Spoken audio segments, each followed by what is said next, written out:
Guys, মাধবন্স blog কেমন আছো? আশা করি সবাই ভালো আছো। আমিও মোটামুটি ভালো আছি। তো সকালবেলা মাধবকে দিয়ে ঝিঙ্গেগুলো নিয়ে আসলাম। ও আবার কোনো বাজার থেকে কোনো সবজি টবজি আনা নিচ থেকে আনতে খুব ভালোবাসে, হেভি এক্সাইটেড হয়ে যায়। আর এই যে দেখো কাঁচা লঙ্কাও নিয়ে আসলাম। তো কাঁচা লঙ্কাগুলি আমি একটু রেডি করে নিচ্ছি, কারণ কাঁচা লঙ্কাগুলোকে ফ্রিজে ঢুকিয়ে রেখে দেবো। তো এটা হাতের কাছে সেরে নিই।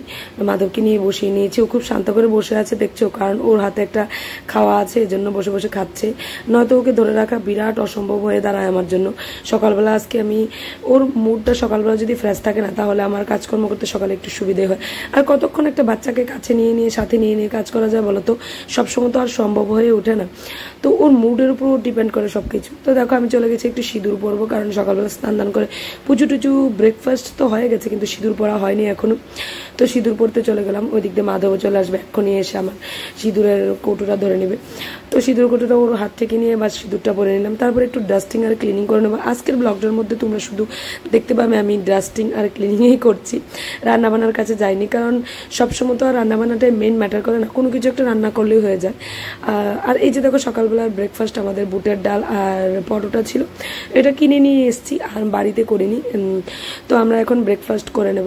আর হ্যাঁ, বলেছিলাম যে রান্নাবান্নার কথা। তো রান্নাবান্না প্রত্যেক দিনই এত কোনো মানে কি বলবো হাইফাই রান্নাবান্না তো করতে হয় না। আজকে মোটামুটি একটা কিছু দিয়ে না হয় সেরে নেব। তো আমার শাশুড়িমা বলছেন উনি ডাল ভাত নামিয়েছেন, আর একটু কোনো কিছু একটা শীতলে ভর্তা বা শুটকি ভর্তা করে নেবে। আর একটু মাছ ছিল, ওই মাছটাকে একটু পেঁয়াজি করে নেবে, বাস এই হয়ে যাবে আজকে আমাদের। তো আমি চলে এলাম আমার সেই কাজকর্মে। আর যা দেখতে পাচ্ছি তোমরা, রান্নাবান্না শেষ হয়ে গিয়েছিল, বেলা বাজে তখন 10:30। তাড়াতাড়ি রান্নাবান্নাটা শেষ হয়ে গেছে। তো আমি রান্নাঘরের যে বাসন কুসন ছিল, তো এগুলোকে মেজে পরিষ্কার করে নিচ্ছি। এগুলো পরিষ্কার করে নিয়ে তারপর রান্নাঘরটাকে পরিষ্কার করে নেবো। আর রান্নাঘর অগোছালো থাকলে, অপরিষ্কার থাকলে ভালো লাগে না। তো ওটাকে আগে নিট অ্যান্ড ক্লিন করে নেবো, বাস তারপর বাকি কাজকর্ম যা আছে চলে যাবো।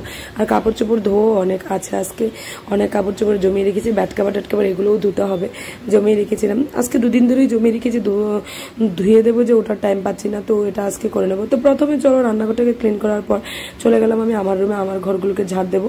অবশ্যই আমি শাশুড়িমার রুমকে ঝাড় দিয়ে নিয়েছিলাম, ওটা আর শ্যুট করতে ভুলে গেছি। তো এই ঘরে এসে মনে পড়লো যে আর ক্যামেরাতে তো শ্যুট করতে হবে, তো ঘর ঝাড় দিয়ে নিচ্ছি। এটা তোমাদের জন্যই শ্যুট করে নিচ্ছি। বাস ক্যামেরাটা লাগিয়ে বাস আমি আমার কাজকর্ম শুরু করে দিলাম।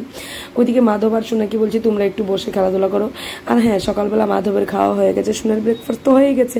সোনা আমাদের সাথে এই পরোটা আর ডাল ব্রেকফাস্ট করেছে, আমরাও করেছি। আর আমার ছেলেকে আমি খাইয়ে নিয়েছি সকালবেলা, মাধবনকে ডাল ভাত। আর ওই যে বললাম মাছ পেঁয়াজি করা হয়েছে, এখান থেকে একটা মাছ তুলে বাস কাটা বেছে ভালোভাবে খাইয়ে দিয়েছি। ও আবার মাছ কাটা বেছে না দিলে খেতে পারে না, ও এত ছোট। অ্যাকচুয়ালি ওকে মাছ দিতেও আমার ভয় লাগে, বিশেষ করে পুঁটি মাছ, ছোট মাছ, তো এগুলো দিতে আমি ভয় পাই। বিশেষ করে এই যে শিং মাছ, টাকি মাছ, এগুলো দিতে ভালোবাসি। এগুলো বাজারে উঠলে আমি এসে ওকে পাতলা পাতলা ঝোল এনে ওকে পাতলা পাতলা ঝোল করে দিই। তো ওর হেলথের জন্য ভালো, আর আমার জন্য খাওয়াতে বেশ সুবিধে হয়। তো দেখো তোমাদের সাথে কথা বলতে বলতে ঘরগুলো ঝাড় দিয়ে নিলাম। এখন আজকে পরিষ্কার করবো, আবার ব্যালকনিটা একটু পরিষ্কার করে নেবো, ব্যালকনিটা একটু ঝাড় দিয়ে নেবো।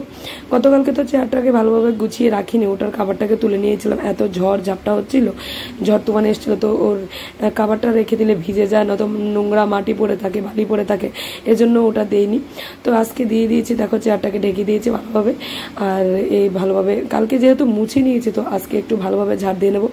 মাকড়ের আশটাশ তো, মাকড়সার আশ তো কিছুই নেই, কারণ আমার তো প্রত্যেক দিনই ঝাড় দেওয়া হয়ে থাকে। বিশেষ করে শনি, মঙ্গল, বৃহস্পতিবার বাদ দিয়ে ম্যাক্সিমাম টাইমে আমি হাতের কাছে যা পারি ঝাড়ুটা দিয়ে বাস একটু ঝাড় দিয়ে নিই। তো দেখো ব্যালকনিটাকেও ঝাড় দিয়ে নিচ্ছি, ব্যালকনিটা ঝাড় দিয়ে চলে যাবো আবার ঘরের আর কিছু কাজকর্ম আছে, কাপড় চোপড় ধোয়া আছে।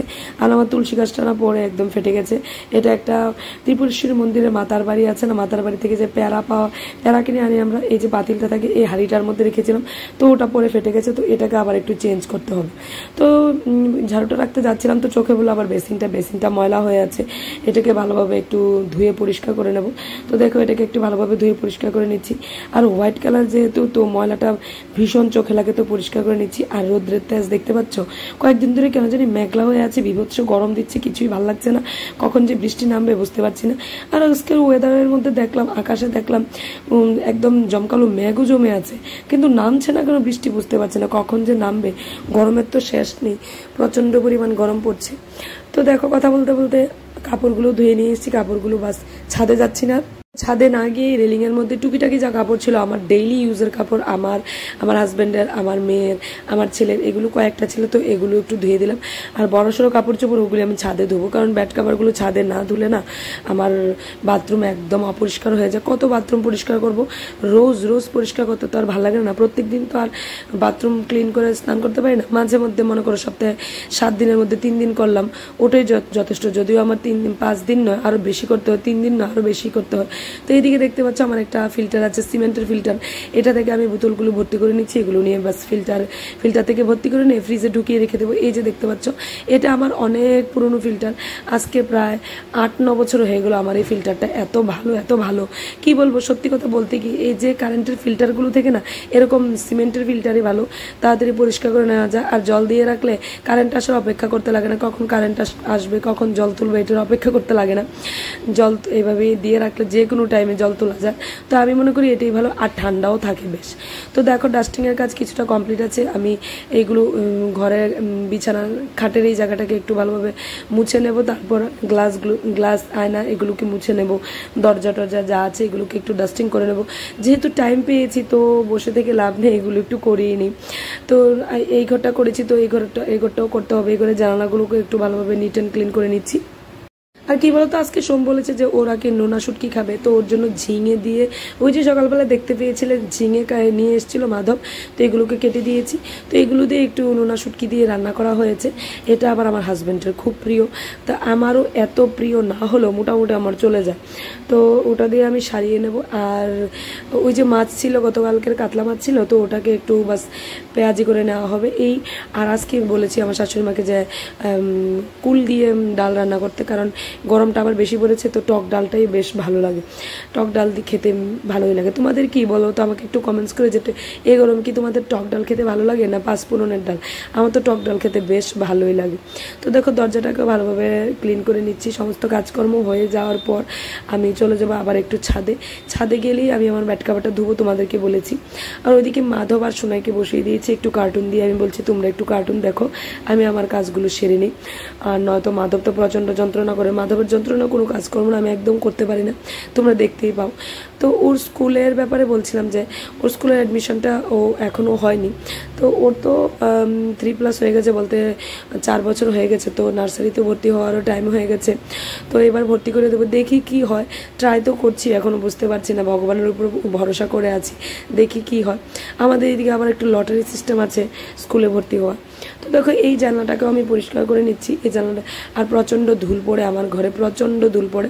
তো এগুলো বোঝা যায় না, কখন বোঝা যায় যখন আঙ্গুল দিয়ে ভালোভাবে দেখি, তখন আঙ্গুলের মধ্যে লেগে থাকে একদম ময়লা, বোঝা যায় যে কী পরিমাণে ধুলবালি পড়ে আছে। আর গাছপালা তো আমার দিকে আমার ঘরের সামনেতে একদমই কম। তো গাছপালা যত থাকে তত নির্মল বাতাস, নির্মল বায়ু থাকে। যেহেতু গাছপালা কম, তেমনটা শুদ্ধ স্নিগ্ধ নির্মল বাতাস আমি পাইও না। আর ভালো লাগে না, খুব মিস করি বাবার বাড়িকে, খুব মিস করি। কারণ গ্রাম থেকে আসা মানুষ আছে না, শহরের মধ্যে টেকাতে নিজেকে খুব একটু কষ্টই হয়ে যায়। তো কি করব, এখানে যেহেতু শ্বশুরবাড়ি, এখানেই নিজের শ্বশুরবাড়ি হলো মেয়েদের আসল বাড়ি, তো এখানেই নিজের করে নিতে, এটাই আমাদের নিজস্ব সংসার, এটাকেই বলে আসল সংসার। তো এটাতেই থাকতে হবে, তো এটাকে আপন করে নিচ্ছি। কি গরম, কি শীত, আর কি নির্মল বায়ু, আর কি দূষিত বায়ু, সব কিছুই এখন আপন করে নিতে হচ্ছে। তো গ্লাসগুলিকেও মুছে নিচ্ছি। আর পুজো তো সেই সকালবেলায় দেওয়া হয়ে গেছে। আর হ্যাঁ, আবার এগুলো করতে করতে দুপুরও হয়ে গেল, তো মাধবনকে খাওয়াতেও হবে, অনেকক্ষণ টাইম লেগে গেছে। কি বলবো বলো তো, এই সমস্ত কিছু কাজ তো দেখতে পাচ্ছ তোমরা 10 মিনিটসের ভিডিও, কিন্তু করতে তো অনেকক্ষণ টাইম লাগে, 7 থেকে 8 ঘন্টা লেগে যায়। সমস্ত এতগুলো ঘন্টার একটা ভিডিওকে ছোট্ট একটা গল্পের আকারে 8 মিনিট বা 10 মিনিটের আকারে তুলে ধরতে ভীষণ ভীষণ ভীষণ পরিশ্রম হয়। যারা আমার মতো ব্লগার তারাই জানে। তো ডাস্টিংয়ের কাজ মোটামুটি শেষ হয়ে আসলো, বাস এখন আমি একটু ফ্রি হব। তো ছাদে একটা কাপড় ধুবো, ওই যে বলেছিলাম ব্যাট কাপড়, এগুলো ধুবো। তো এগুলো ধুয়ে এসি, বাস আমার কাজকর্ম শেষ। তারপর এক এক করে সবাইকে লাঞ্চ দিয়ে দেবো, ছেলেকে খাইয়ে নেবো, হাজব্যান্ডকেও দিয়ে দেবো, মেয়েকেও দিয়ে দেবো, আমিও খেয়ে নেবো, শাশুড়ি মাও খেয়ে নেবে। তারপর একটু দুপুরবেলা একটু ন্যাপ নেবো, বাস এইভাবেই চলতে থাকে আমাদের জীবন। তো আশা করি ব্লগটা তোমাদের ভালো লাগবে। যদি ভালো লেগে থাকে তাহলে প্লিজ লাইক করে দিও, কমেন্টস করো, আর অবশ্যই একটু শেয়ার করে দিও। তো টিল দেন, বাই বাই। এই গরমে সবাই সবার যত্ন নিও।